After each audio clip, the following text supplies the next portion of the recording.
cannot have meaningful development without electricity.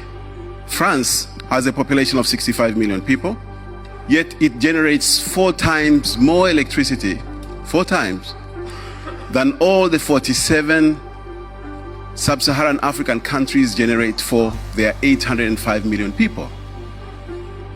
What that means is that a French person consumes 50 times more electricity than an African today.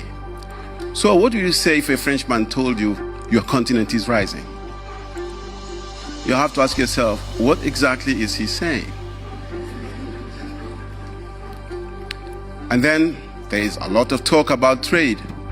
Africa joining the world and becoming a partner in global trade.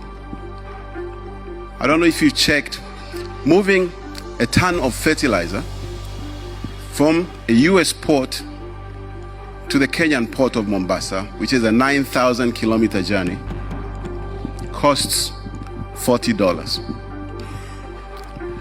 But moving the same ton of fertilizer from Mombasa to Kampala, 1,000 kilometers away, costs $120. That is 30 times. It costs 30 times more to move cargo across African borders than it costs to move cargo to African ports. That cannot be constituting rising. But now let's talk about aid. Germany was a recipient of aid after the Second World War.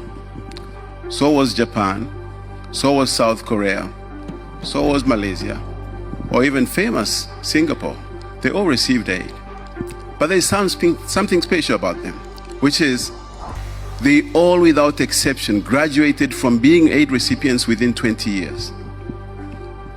By the time those 20 years were over, they were actually giving aid to other people.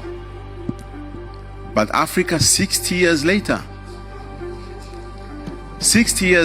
Africans are negotiating on a global stage the next form of aid they think they want to be getting.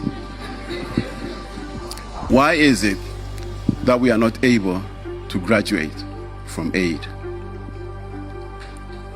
Why is it we are not able to start giving aid to others 60 years later?